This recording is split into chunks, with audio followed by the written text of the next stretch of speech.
पिछले एपिसोड के last scene में देखा था कि सुमिंग अपना ड्राइंग बोर्ड देख रहा है, सोच रहा है 3 महीने हो गए, मैं गोल्डन रोक की फ्लाइट का सीक्रेट नहीं समझ पा रहा, क्या मिसिंग है। तभी उसकी नजर बाइसू के ड्राइंग बोर्ड पर पड़ती है। उस पर एक लड़की है, हाथ कमर पर एक ह्यूज पिग को किक कर रही है। पिग के माथे पे लिखा है सुमिंग। सुमिंग पहले तो सिर्फ स्माइल करता है, लेकिन फिर उसकी आंखों में एक चमक आ जाती है। क्या यही मिसिंग था? अब आगे रात का समय है। सुमिंग बाइसू की फनी ड्राइंग को देखता है, आंखें बंद करता है, फिर प्लेटफॉर्म के किनारे जाकर खड़ा हो जाता है। नीचे हजारों फीट का खुला एबिस है, लेकिन सुमिंग के चेहरे पर सिर्फ डिटर्मिनेशन है। वो सोचता है गोल्डन रोक की फ्लाइट कॉपी करना इतना आसान नहीं। जब तक मैं उसका दिल महसूस नहीं करूंगा, तब तक मैं उसकी स्पीड समझ नहीं सकता। और फिर एकदम से सुमिंग बॉर्डर से एक कदम बाहर निकालता है, सीधा नीचे, बिना किसी पावर या ट्रेजर के, एक पत्थर की तरह गिरता हुआ। हवा की चीख, तेज स्पीड, आंखें बंद, बाजू फैलाकर वो गोल्डन रोक को फील करता है। गोल्डन रोक की आंखों में दुनिया की कोई भी चीज उसके रास्ते में नहीं आ सकती। उसका विल है अनरिस्ट्रेंड फ्रीडम। सुमिंग और तेज गिरता है 10,000 फीट, 20,000 फीट, 80,000 फीट। खून उसके सिर की तरफ दौड़ता है, दिमाग में बजिंग होती है, गोल्डन रोक की इमेज धुंधली होने लगती है। तभी सुमिंग आंखें खोलता है, दिमाग में जोर की गरज। गोल्डन रोक अपना सिर उठाकर आसमान की तरफ चीखता है। गोल्डन रोक का विल है आजादी, उसका दिल है अनचेन रहना। अब सुमिंग एकदम ग्राउंड के पास है, लेकिन वो रेसिस्ट नहीं करता, सिर्फ अपना हाथ उठाता है, हवा में 2 लाइंस खींचता है, पूरी ताकत, पूरा समझ, पूरा जज्बा, और फिर एक परफेक्ट आर्क बनाता है और एकदम से ग्राउंड से सीधा आसमान की तरफ शूट कर जाता है, जैसे एक कॉमेट। उस स्पीड पर उसका शरीर दर्द से भर जाता है, लेकिन वो एक्साइटमेंट महसूस करता है। ये गोल्डन रोक की स्पीड है, थोड़ा कम है, लेकिन अब मैं समझ गया। प्लेटफॉर्म पर वापस आकर सुमिंग खुश है, लेकिन मुंह से खून निकल आता है। वो सोचता है अगर मैं डिवाइन जनरल आर्मर पहनूं, उसमें रून्स डालूं, आइस हूप्स हटा दूं और ये स्पीड यूज करूं, तो मैं कितना तेज हो सकता हूं। तभी एक और ट्विस्ट, हेफेंग की फ्यूजन प्रोसेस पीक पर है। केव के अंदर हेफेंग के विंग्स निकल रहे हैं, उसकी आंखें लाल, बॉडी से ब्लैक मिस्ट निकल रही है। सुमिंग तुरंत लाइन ड्रॉ करता है, हान माउंटेन बेल बजाता है, प्रेशर से हेफेंग को कंट्रोल करता है। हेफेंग बोलता है मास्टर, मैं ऑलमोस्ट वहां हूं, मेमोरीज देख रहा हूं, फायर। तभी उसके दांत लंबे हो जाते हैं, बॉडी से आग निकलती है, लेकिन सुमिंग अपनी ब्लड मून आई से फायर को रोक लेता है और हेफेंग को शांत कर देता है। यह प्रोसेस पूरे 7 दिन चलता है। बाइसू बार बार आती है, लेकिन इनविजिबल फोर्स उसे केव के बाहर ही रोक देती है। 7 दिन बाद हेफेंग एक ब्लैक लाइट बॉल बन जाता है। सुमिंग एग्जॉस्टेड है, लेकिन फाइनली हेफेंग की फ्यूजन ऑलमोस्ट कंप्लीट है। इसी बीच बाइसू के केव पर एक लड़की आती है, उसे एक बांस की स्लिप देती है। उस पर लिखा है सीमा शिन, सीनियर ब्रदर सीमा तुमसे मिलना चाहता है। बाइसू स्लिप को देखती है, उसका दिल पहली बार उलझन से भर जाता है, क्योंकि अब उसके इमोशंस बदल चुके हैं। सीन शिफ्ट होता है। बाइसू फर्स्ट समिट पहुंचती है, जहां सीमा शिन एक पत्थर की मेज पर अपनी यूजुअल चार्मिंग स्माइल के साथ बैठा है। सुसु, इतने दिन बाद आई हो, सब ठीक तो है? बाइसू थोड़ी नर्वस, थोड़ी खोई हुई, उसकी आंखें झुक जाती हैं और वो फिर से पहले जैसी शांत डोसाइल बन जाती है। 9th समिट की वाइल्ड बाइसू यहां गायब है। सीमाशिन उसका हाथ पकड़ने की कोशिश करता है, लेकिन बाइसू तुरंत हाथ हटा लेती है, जैसे उसे करंट लग गया हो। वो सोचती है ये फीलिंग अब पहले जैसी नहीं रही, और मैं यहां आई क्यों हूं पता नहीं। सीमाशिन अपनी मीठी बातें करता है, सुसु, अगर तुम्हें मुझसे या सुमिंग से कोई दिक्कत है तो मैं सब कुछ छोड़ दूंगा, सिर्फ तुम्हारे लिए। बाइसू के दिमाग में सुमिंग का चेहरा आ जाता है, वो लड़का जो उसके टेंट्रम्स बर्दाश्त करता है, उसके साथ चुप रहता है, लेकिन उसकी जिंदगी में एक गहरा असर डाल चुका है। बाइसू आखिरकार बोलती है बिग ब्रदर सीमा, मैं थक गई हूं, और वो चुपचाप वहां से चली जाती है। सीमा शिन के चेहरे पर कोई एक्सप्रेशन नहीं बदलता, लेकिन जैसे ही वो उठता है, उसकी कुर्सी डस्ट बनकर हवा में उड़ जाती है। उसका अंदर का गुस्सा उसने छुपा लिया है। अगली सुबह सुमिंग अपनी केव से बाहर आता है, चेहरे पर डार्क एक्सप्रेशन है। 8 दिन हो गए, जीचे अभी तक वापस नहीं आया। जीचे स्ट्रॉन्ग डिसाइपल है, एक्सपीरियंस भी है, और फ्रीजिंग स्काई क्लैन के एरिया में आमतौर पर सब सेफ रहते हैं, लेकिन अब सुमिंग को लग रहा है कुछ गड़बड़ है। तभी एक लॉन्ग आर्क होराइजन से आती है, वो है जीचे। लेकिन उसका हाल देख के सुमिंग का खून खौल उठता है। जीचे का चेहरा बिल्कुल पीला, मुंह से खून निकल रहा है, उस खून में काले बग्स रेंग रहे हैं। उसकी चेस्ट पर गहरी चोट, पैर में काला एरो और ब्लैक मिस्ट से गोस्ट्स निकल रहे हैं। जीचे गिरते हुए बोलता है, अंकल मास्टर जोगे द ब्लैक एरो बजर्कर। और फिर वो बेहोश हो जाता है। उसकी बॉडी पहले से ही मौत के किनारे पर है, लेकिन दुश्मन ने जानबूझकर उसकी सांस चलती छोड़ी है ताकि मैसेज मिल सके। सुमिंग के चेहरे पर एक तरफ मर्डरस रेज है, दूसरी तरफ एकदम शांत आंख। उसकी आंखों में ऐसी किलिंग इंटेंट है कि हवा भी कांप जाती है, लेकिन अंदर से वो पूरी तरह काल्म है। तभी माउंटेन सीढ़ियों पर बैसू आ जाती है। वो ये सब देख के शॉक हो जाती है। पहली बार उसने सुमिंग को इतना खतरनाक देखा है। उसकी सांस थम जाती है, आंखें फट जाती हैं। बाइसू का दिल जोर जोर से धड़क रहा है क्योंकि सुमिंग का रूप बदल गया है। उसके आसपास एक ऐसी ठंडी हवा फैल गई है जो नॉर्मल सर्दी से भी ज्यादा तेज है। बाइसू सोचती है, ये सुमिंग कौन है? पहली बार मैं इस तरफ को देख रही हूं। यह कितना खतरनाक लग रहा है। सुमिंग एकदम शांत है, पर उसकी आंखों में जबरदस्त मर्डरस ऑनरा है।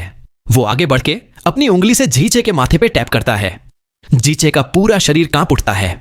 सुमिंग तुरंत कुछ मेडिसिनल पिल्स निकालता है, जीचे के मुंह में डाल देता है और उसको बैठने में मदद करता है। अपना हाथ उसके गले पर रखता है और जैसे ही अवेकनिंग रियल्म की पावर भेजता है, जीचे और तेज कांपने लगता है। मुंह से काला खून और क्रीपी बग्स निकलते हैं।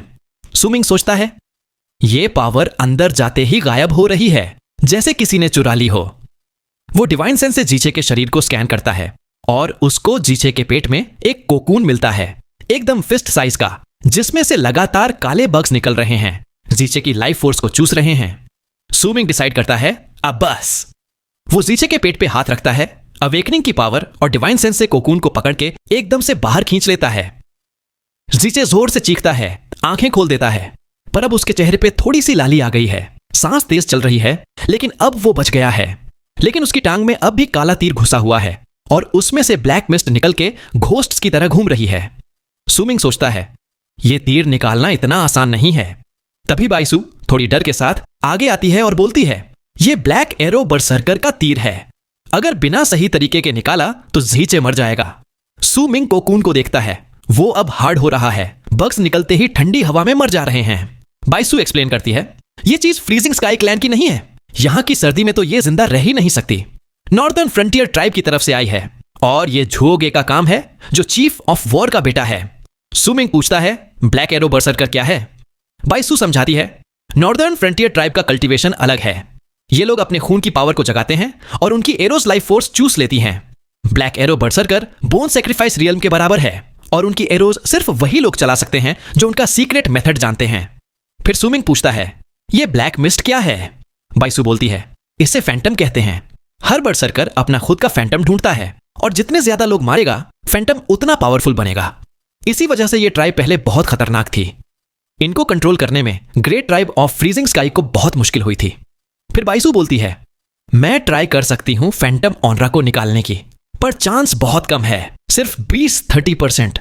अगर फेल हुई तो जीचे मर जाएगा। सुमिंग उसको घूर के देखता है, सोचता है, क्या बाइसू पर भरोसा किया जा सकता है? क्या वो जीचे को बचा पाएगी? बाइसू धीरे से बोलती है, अगर तुमने जीचे को ठीक नहीं किया तो वो जिंदा नहीं बच पाएगा। उसकी पावर खत्म हो जाएगी, फिर उसका शरीर भी, और आखिर में उसकी लाइफ फोर्स भी है। और जब वो पूरी तरह मर जाएगा तो फैंटम बनके अपने मास्टर के पास लौट जाएगा।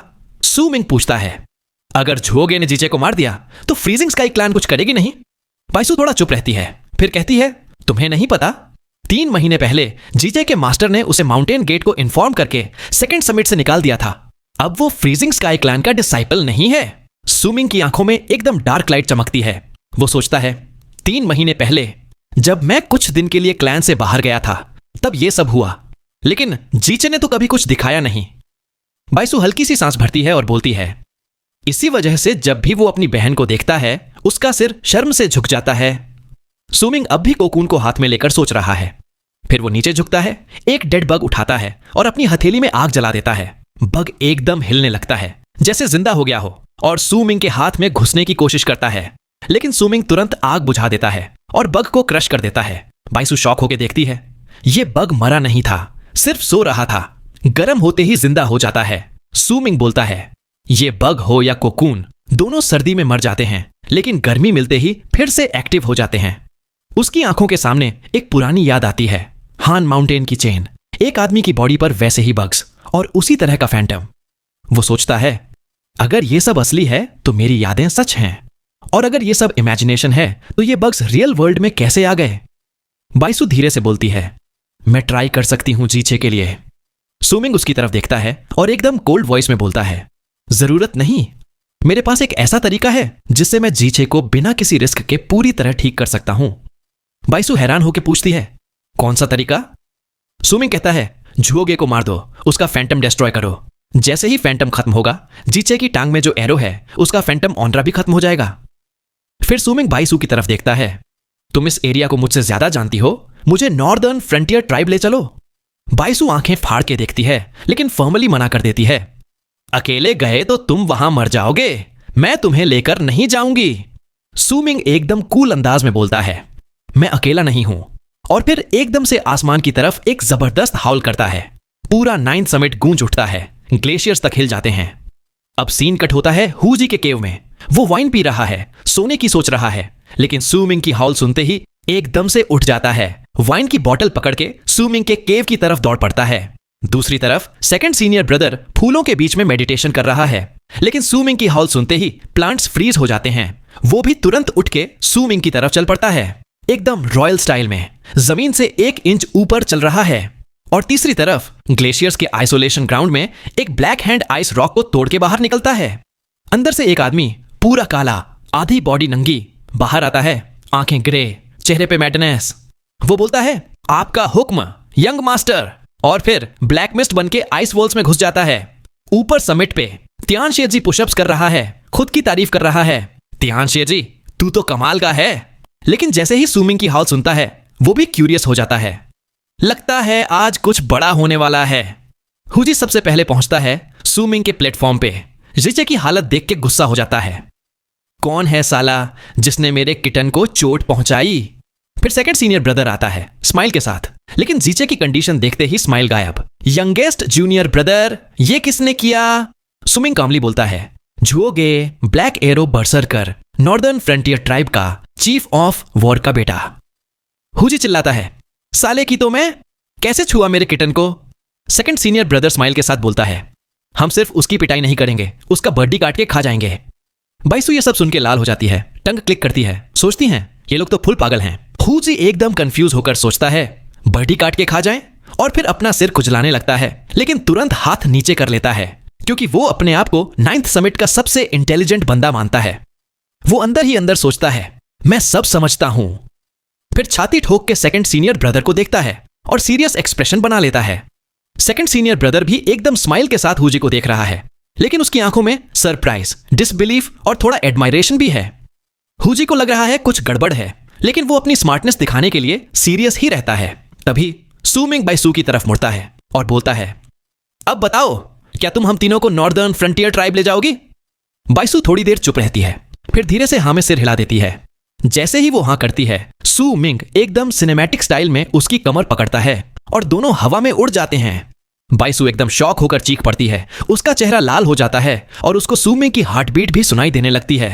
वो सोचती है, सीमा शिन के साथ तो सिर्फ हाथ पकड़ा था, ये तो कुछ और ही लेवल का है। पीछे हुजी वाइन की बोतल लेकर एकदम सैवेज स्टाइल में फॉलो करता है और सेकंड सीनियर ब्रदर एक रॉयल ग्रीन आर्क बनाते हुए हवा में चल पड़ते हैं। लेकिन सबसे जबरदस्त, एक काली स्मोक भी पीछे पीछे आ रही है, जो असल में ओल्डेस्ट सीनियर ब्रदर का स्लेव है। उसके अंदर एक डेंजरस ब्लडलस्ट है और वो छुप के सबको प्रोटेक्ट कर रहा है। और सबसे लास्ट में एक बुद्धा आदमी सफेद कपड़ों में स्लीव्स रोल करते हुए आंखों में एक्साइटमेंट चुपके फॉलो कर रहा है। वो है त्यानशे जी। वो सोचता है, ग्रुप फाइट होने वाली है, ये तो मजा आ जाएगा। ये पहली बार है इतने सालों में जब पूरा 9th समिट एक साथ मिशन पे निकला है।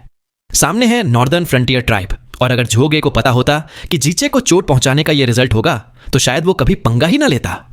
बाइसू हवा में सुमिंग की बाहों में, ठंडी हवा लग रही है, लेकिन सुमिंग की बॉडी की वार्मथ से वो सेफ फील कर रही है। उसकी आवाज सबको सुनाई देती है।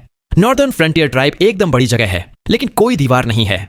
सब घर आइस के बने हैं और एंट्रेंस पे 2 जाइंट स्टैच्यूज हैं, 2 भयंकर स्पिरिट्स के, जो एक दूसरे से लड़ रहे हैं। बाइसू एक्सप्लेन करती है, पुराने जमाने में यहां 3 ग्रीन एरो बर्सरकर्स थे, जो बर्सरकर सोल रियल्म के बराबर थे। एक तो लगभग पर्पल एरो बन गया था। फ्रीजिंग स्काई क्लैन को यह ट्राइब कंट्रोल करने में बहुत मुश्किल हुई थी। काफी खून खराबा हुआ, तब जाकर फैंटम डाइस का नाम बदल के नॉर्दर्न फ्रंटियर हुआ। अब भी यहां के बर्सरकर्स को अंडर एस्टिमेट मत करना। फिर वो बताती है, अभी यहां के सबसे पावरफुल एल्डर का नाम है मो शान। उसके अलावा 4 और लीडर्स हैं, chief of war, chief of hunters, Phantom equal और स्पिरिट चीफ। इनकी पावर का कोई अंदाजा नहीं लगा सकता, लेकिन सबसे ज्यादा डेंजरस है फैंटम इक्वल। बाइसू एकदम मिस्टेरियस टोन में बोलती है, फैंटम इक्वल के बारे में एक लीजेंड है। किसी ने कभी उसका चेहरा, आवाज या कपड़े नहीं देखे। कहते हैं फैंटम इक्वल कभी मरता नहीं, कभी खत्म नहीं होता, हमेशा सिर्फ एक ही होगा, सदा के लिए। सेकंड सीनियर ब्रदर स्माइल के साथ बोलता है, ये लड़की तो बहुत नॉलेज रखती है, यंगेस्ट जूनियर ब्रदर। बाइसू शर्म से लाल हो जाती है। थैंक यू, मुझे बस पुराने स्क्रॉल्स पढ़ने का शौक है। सू मिंग पूछता है, यहां कोई ट्राइब लीडर क्यों नहीं है? बाइसू समझाती है, ये लोग अपने एंसेस्टर्स की ट्रेडिशंस फॉलो करते हैं। ट्राइब लीडर सिर्फ एक सिंबोलिज्म है, असली पावर तो इनके लीडर्स के पास है। कहते हैं ट्राइब लीडर एक मैलिशियस स्पिरिट है, बस एक प्रतीक। सू मिंग के दिमाग में एक थॉट आता है, जैसे लिजर्ड शमन ट्राइब का जाइंट लिजर्ड टोटेम, वैसे ही यहां का ट्राइब लीडर भी सिर्फ एक सिंबल है। अब व्हाइट स्नो की दुनिया है, हवा घोस्ट की तरह चीख रही है और सब एक ही डायरेक्शन में जा रहे हैं। जैसे ही शाम होती है, बाइसू तेज सांस लेते हुए बोलती है, हम पहुंच गए। सू मिंग और उसकी टीम फाइनली पहुंच गए हैं नॉर्दर्न फ्रंटियर ट्राइब के सामने। सीन एकदम सिनेमैटिक है। सामने है स्नो प्लेन्स पे बनी एक बड़ी सी ट्राइब, जिसका साइज देख के ही आंखें खुल जाती हैं। और एंट्रेंस पर खड़े हैं दो जाइंट स्टैच्यू, दो खतरनाक फैंटम्स, एक दूसरे से लड़ते हुए, जिनके अंदर से मर्डरस ऑनरा निकल रही है। हुजी अपनी वाइन गॉड लेकर आंखों में ब्लडलस्ट के साथ रेडी है। सेकंड सीनियर ब्रदर एकदम रिलैक्स्ड स्टाइल में खड़ा है, लेकिन आंखों में शार्पनेस है। सू मिंग भी एकदम फोकस्ड है। बाइसू सॉफ्टली बोलती है, यह सिर्फ एक हिस्सा है नॉर्दर्न फ्रंटियर ट्राइब का, एक और हिस्सा स्नो प्लेन्स के नीचे है। फिर बाइसू एक और सीक्रेट बताती है, यहां के सभी बर्सर्कर्स के बाल बहुत लंबे होते हैं। अगर किसी आउटसाइडर से लड़ते हैं और हारते हैं तो उनका सिर काट दिया जाता है, और अगर अपने लोगों से लड़ते हैं तो या तो सिर काट लो या बाल काट लो। जिसका बाल सबसे लंबा, समझो वो कभी नहीं हारा। बाइसू सजेस्ट करती है, सबको हुड पहन लेना चाहिए, शायद दिक्कत कम हो। सेकंड सीनियर ब्रदर एकदम स्वैग में ब्लैक हुड्स निकालता है। हम 9th समिट के डिसाइपल्स हैं, हम अपना चेहरा छुपाने की जरूरत नहीं, लेकिन मास्टर के लिए करेंगे। मास्टर बूढ़े हो गए हैं, उनको झूठ बोलने में दिक्कत होती है, तो उनके लिए हम ये इंसल्ट भी झेल लेंगे। हुजी एकदम इमोशनल होकर बोलता है, बिल्कुल सही, मास्टर के लिए कुछ भी। सब अपने हुड पहन लेते हैं और एकदम निंजा स्टाइल में ट्राइब की तरफ बढ़ते हैं। बाइसू सोचती है, ये लोग तो अलग ही लेवल के हैं। मैं तो सोच रही थी इन्हें हुड पहनाना मुश्किल होगा। अब तीनों एक साथ शूटिंग स्टार्स की तरह नॉर्दर्न फ्रंटियर ट्राइब की तरफ उड़ते हैं। हुजी एक्साइटेड होके सेकंड सीनियर ब्रदर से पूछता है, मास्टर सच में पीछे है ना? सेकंड सीनियर ब्रदर बोलता है, बिल्कुल, मैंने खुद देखा उनको सफेद कपड़ों में हम पे नजर रखते हुए। सू मिंग भी विस्पर करता है, मैंने भी देखा था। हुजी खुश होके बोलता है, तो आज तो फुल ऑन धमाल होगा, कोई टेंशन नहीं, मास्टर सब हैंडल कर लेंगे। सेकंड सीनियर ब्रदर एकदम रूल्स बताता है। 9th समिट का रूल है, जो हमारे एक भी पौधे को चोट पहुंचाए उसको मार दो, जो हमारे एक भी फॉलोअर को चोट पहुंचाए उसको मार दो, जो हमारे एक भी डिसाइपल को चोट पहुंचाए उसकी पूरी ट्राइब को मार दो। 9th समिट कभी शुरू नहीं करता, लेकिन अगर किसी ने पंगा लिया तो हम उनको दिखा देंगे कि हमसे पंगा लेना क्या होता है। हुजी थोड़ा सैड होके बोलता है, सेकंड सीनियर ब्रदर, जब मुझे पीटा गया था तब आपने हेल्प क्यों नहीं की? सेकंड सीनियर ब्रदर साई करता है, अगर तू रोज रात को मुझे छुप के न देखता तो मैं हेल्प करता। सू मिंग अब एकदम एरो की तरह सबसे आगे निकल जाता है, आंखों में मर्डरस इंटेंट। पीछे बाइसू अपनी जगह पर एक स्पेशल आर्ट कास्ट करके इनविजिबल हो जाती है, लेकिन तभी एक ब्लैक स्मोक उसके सामने से निकल जाता है। वो है ओल्डेस्ट सीनियर ब्रदर का स्लेव। तभी एक ओल्ड वॉइस आती है, लड़की आवाज मत करना। बाइसू देखती है व्हाइट रोब में एक बूढ़ा आदमी, त्यान शिए जी। वो हुड पहनता है और बाइसू से मुस्कुरा के बोलता है, मैं कैसा लग रहा हूं? बाइसू सिर्फ हाँ में सिर हिला देती है और त्यान शिए जी खुश होके सू मिंग के पीछे चला जाता है। अब सू मिंग, हुजी और सेकंड सीनियर ब्रदर गेट पर पहुंचते हैं। ट्राइब के लोग सिर्फ आंखों से घूरते हैं, कोई कुछ बोलता नहीं। सेकंड सीनियर ब्रदर एक स्टेप आगे बढ़ के बाउं करता है, मैं हूं गोंग सुन हूं, फ्रीजिंग स्काई क्लैन के 3rd समिट से, झुओगे से मिलना चाहता हूं, प्लीज बुला दो। कोई रिस्पॉन्स नहीं मिलता। सेकंड सीनियर ब्रदर बोलता है, यह तो बहुत बदतमीजी है, यह ठीक नहीं है। फिर वो एक कदम आगे बढ़ता है, जमीन हिल जाती है, स्नो आसमान तक उड़ जाता है। हुजी चिल्लाता है, झुओगे को बुलाओ, जो बीच में आया उसकी मौत। और एक जाइंट बैटल एक्स कॉन्ज्योर कर लेता है, वाइन का एक बड़ा सिप लेता है और चार्ज कर जाता है। हुजी एकदम टाइगर की तरह जंप मार के लैंड करता है। स्नो उड़ती है और उसके हाथ में है एक बड़ा पुराना बीस्ट बोन का हैंडल वाला एक्स। जैसे ही वो आगे बढ़ता है, एक टाइगर की गरज सी आवाज पूरे ट्राइब के गेट को हिला देती है। सेकंड सीनियर ब्रदर एक टाइडल वेव की तरह एक कदम आगे बढ़ता है। जमीन हिलती है और उसके कदम के नीचे ग्रीन ग्रास उगाती है, स्नो के बीच में। वो गुस्से में बोलता है, तुम लोग बहुत बदतमीज हो। मैंने तो तमीज दिखाई थी, लेकिन तुमने तो हद कर दी। फिर वो हाथ हिलाता है और जो नॉर्दर्न फ्रंटियर के लोग आगे बढ़ रहे थे, उनके ऊपर ग्रीन ग्रास उगाती है, उनको पूरा लपेट लेती है और वो लोग एकदम हेल्पलेस हो जाते हैं। हुजी अपने एक्स को घुमाता हुआ चिल्लाता है, सेकंड सीनियर ब्रदर, ये लोग बदतमीज नहीं हैं। ये तो हमें देख के ही समझ गए कि हम किस काम से आए हैं, इसलिए कोई भी पोलाइट नहीं होगा। और फिर वो एक्स लेकर एनिमीज पर टूट पड़ता है, एकदम टाइगर मोड में। सू मिंग एकदम कूल है, लेकिन उसकी आंखों में मर्डरस ऑनरा चमक रही है। उसके हाथ में ग्रीन स्वॉर्ड है, टिप पे लाइटनिंग चमक रही है। 3 लोग उसकी तरफ आते हैं, लेकिन सू मिंग एकदम लाइटनिंग स्पीड से उनके बीच से निकल जाता है और अगले ही पल तीनों के सिर जमीन पे गिर जाते हैं, खून की धार के साथ। अब तीनों गेट के अंदर आ चुके हैं, पीछे स्नो प्लेन, सामने नॉर्दर्न फ्रंटियर ट्राइब का एंडलेस सिटी। तभी ट्राइब के अंदर से वॉर ड्रम्स बजते हैं, एकदम हैवी, पूरी ट्राइब को अलर्ट करते हुए। ट्राइब के लोग एकदम अलग हैं, कोई पैनिक नहीं, बस थोड़ा पीछे होते हैं और कोल्डली देखते हैं, जैसे ये कोई नॉर्मल फाइट हो। दर्जनों वॉरियर्स 3 पार्ट्स में डिवाइड होके सू मिंग, हु जी और सेकंड सीनियर ब्रदर की तरफ आते हैं। हु जी एक बड़ा सिप अल्कोहल का लेता है, एक्स साइड में रखता है, आर्म्स स्प्रेड करता है और स्काई की तरफ चिल्लाता है, एंटर ड्रीम, और फिर एकदम सो जाता है। सारे वॉरियर्स भी 1 सेकंड के लिए हिल जाते हैं, लेकिन फिर नॉर्मल हो जाते हैं। सेकंड सीनियर ब्रदर उसको एक किक मारता है, हुजी शर्मिंदा होकर उठता है। थर्ड, हमेशा सपना मत देखा कर। सेकंड सीनियर ब्रदर अपने हाथ ग्राउंड पे मारता है, स्नो मेल्ट हो जाती है, ग्रीन ग्रास उगाती है और फिर वो ग्रास एरो की तरह वॉरियर्स को पियर्स कर देती है। हुजी भी एक्स लेकर क्राउड में घुस जाता है, एकदम अनस्टॉपेबल, कोई भी उसको चोट नहीं पहुंचा पाता, जैसे एक इनविजिबल आर्मर हो। सू मिंग की बॉडी से लाइटनिंग निकलती है, जो भी पास आता है फ्रीज हो जाता है और सू मिंग की स्वॉर्ड से एक ही मोमेंट में दर्जन लोगों के सिर उड़ जाते हैं। फिर सू मिंग जोर से चिल्लाता है, झुओगे बाहर आ। हुजी भी अपना आर्मर तोड़ता है, शार्ड्स निकलते हैं, एनिमीज गिर जाते हैं और वो भी चिल्लाता है, झुओगे बाहर आ। सेकंड सीनियर ब्रदर भी स्माइल के साथ बोलता है, झुओगे बाहर आ। उनकी आवाज पूरे ट्राइब में गूंज उठी है।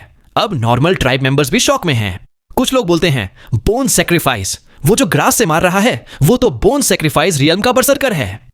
वो एक्स वाला तो अनस्टॉपेबल है, उसको चोट ही नहीं लगती, और वो लाइटनिंग वाला सबसे कमजोर लग रहा है, लेकिन कितना तेज है।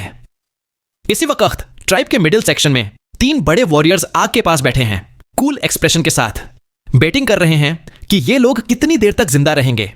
एक बोलता है, मुझे लगता है 1 घंटे में इनके सिर गेट पे लटक जाएंगे। दूसरा बोलता है, मैं 2 घंटे की बेट लगाता हूं, वो ग्रास वाला थोड़ा टफ लग रहा है। तीसरा बोलता है, मैं एक इंसेंस स्टिक का टाइम लगाता हूं, क्योंकि पेट्रोल टीम का लीडर यूलिन है, उसकी पावर भी स्ट्रांग है। तभी एक डार्क वॉइस आती है, मेरी बेट है ये लोग यहां तक आ जाएंगे, मैं उनका खून पीऊंगा और उनके बाल तोड़ के अपने बेकार भाई झुओगे को दूंगा। जब ये सब हो रहा है, ट्राइब के पीछे के सेक्शन में कंप्लीट साइलेंस है। वहां सिर्फ एलीट वॉरियर्स रहते हैं और वॉर ड्रम्स की आवाज ही सुनाई देती है। नॉर्दर्न फ्रंटियर ट्राइब के पीछे एक बड़ी सी क्लिफ है, जिसके नीचे पूरा एक और शहर बसा हुआ है, असली फैंटम डाइस ट्राइब का बेस। ऊपर के लोग असल में फैंटम डाइस के नहीं, बल्कि वो ट्राइब्स हैं जो पहले हारी थीं और अब यहां पहले सेक्शन में रहती हैं। फैंटम डाइस ट्राइब के असली लोग, मास्टर्स, हमेशा पीछे या नीचे रहते हैं। अब सामने बैटलफील्ड पर एक मिडिल एज्ड बंदा है, यूलिन, कमर तक लंबे बाल, बीस्ट स्किन के कपड़े और हाथ में एक डेडली बोन बो जिसमें ब्लू ऑनरा है और उसमें से ब्लैक थ्रेड भी दिख रहा है। उसके पीछे लगभग 100 वॉरियर्स खड़े हैं, लेकिन सिर्फ यूलिन के पास बो है, क्योंकि फैंटम डाइस ट्राइब का असली सिंबल है बो। यूलिन अपने वॉरियर्स को बोलता है, सब मिलके इन तीनों के सिर ले आओ, जो मना करेगा उसको ट्रेटर समझा जाएगा। और फिर एकदम टाइडल वेव की तरह 100 वॉरियर्स सू मिंग, हुजी और सेकंड सीनियर ब्रदर पर टूट पड़ते हैं। अब बैटलफील्ड एकदम ब्लड बैट बन चुका है। हुजी फ्रेंजी में है, एक्स घुमाता जा रहा है, इनविजिबल आर्मर उसको कोई चोट नहीं पहुंचाने देता। सेकंड सीनियर ब्रदर तो एकदम क्लासी स्टाइल में, किसी को टच करने की भी जरूरत नहीं, सामने आते ही लोग ग्रास बन के मर जाते हैं। सू मिंग लाइटनिंग स्वॉर्ड के साथ, आंखों में मर्डरस इंटेंट, जो भी पास आता है उसका सिर उड़ जाता है।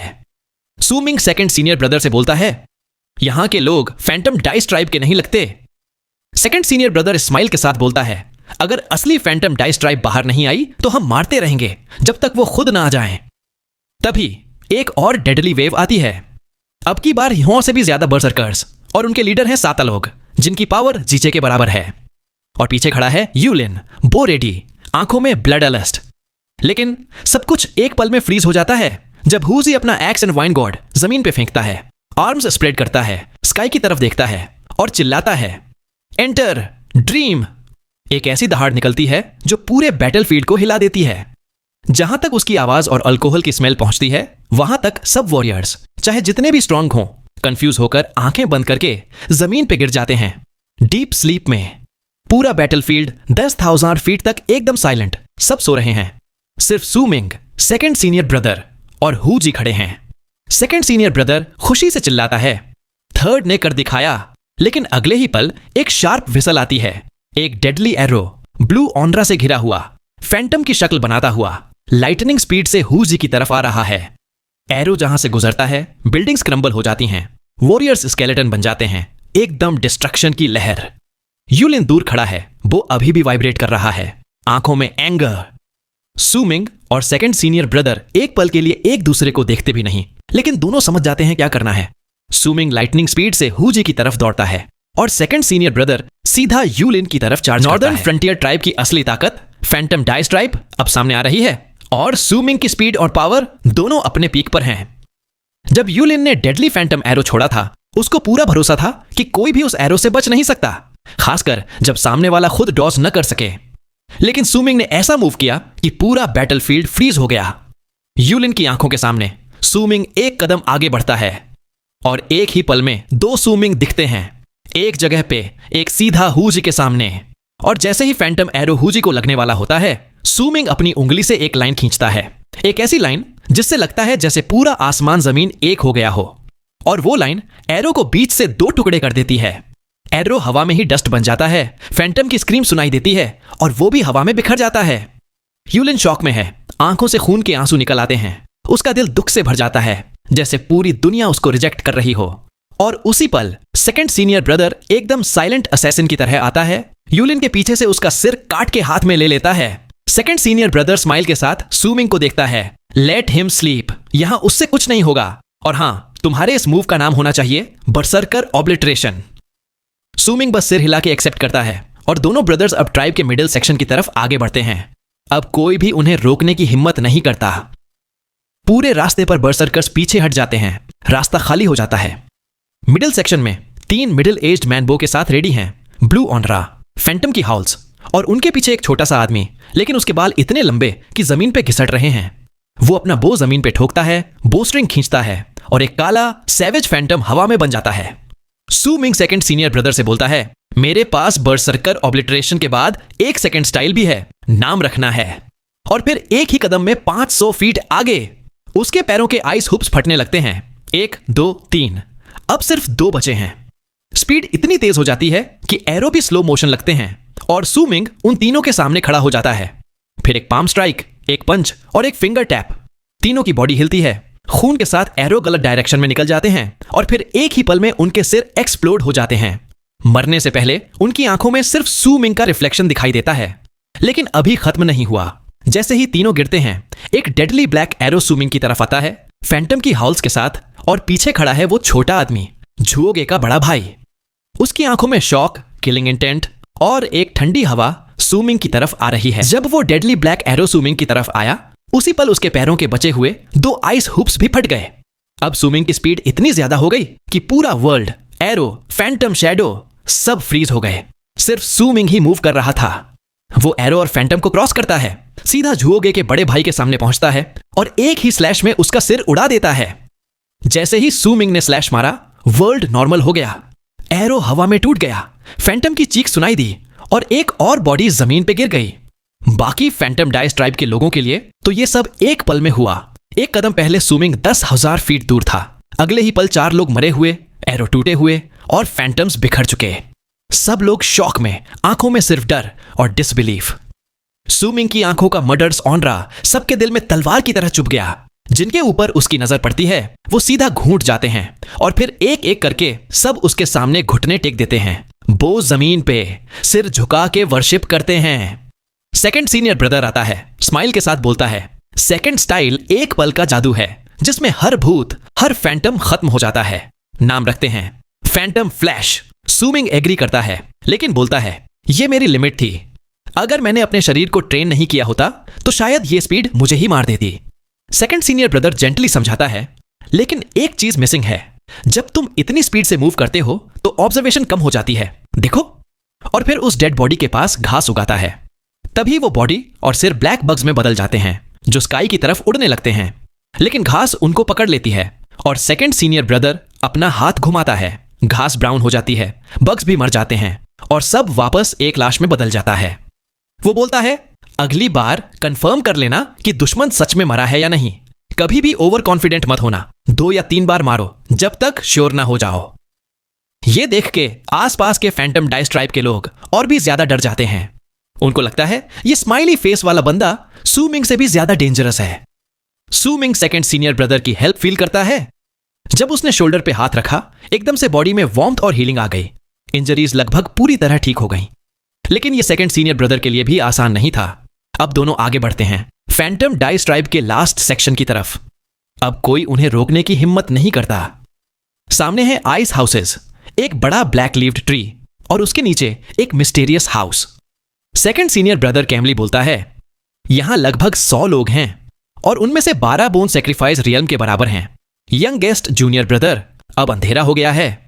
और जैसे ही ये वर्ड्स निकलते हैं, सेकंड सीनियर ब्रदर का जेंटल चेहरा एकदम बदल जाता है, जैसे आसमान पलट गया हो। और हाँ, अब ये पार्ट यही खत्म करते हैं। आगे की स्टोरी आने वाले नेक्स्ट पार्ट में पता चल रही होगी। साथ ही अगर आपने पिछले एपिसोड नहीं देखे हैं तो चैनल में प्लेलिस्ट में पूरे एपिसोड है, आप देख सकते हैं। और अगर आप में से कोई पहली बार हमारे चैनल पर आया है तो मैं केवल यही बोलूंगा कि ऐसे ही और नए वीडियो के लिए आप हमारे चैनल को सब्सक्राइब कर सकते हैं। साथ ही अगर आपको ये वीडियो पसंद आई हो तो वीडियो को लाइक करके एक प्यारा सा कमेंट भी कर देना, जिससे मुझे भी खुशी होगी।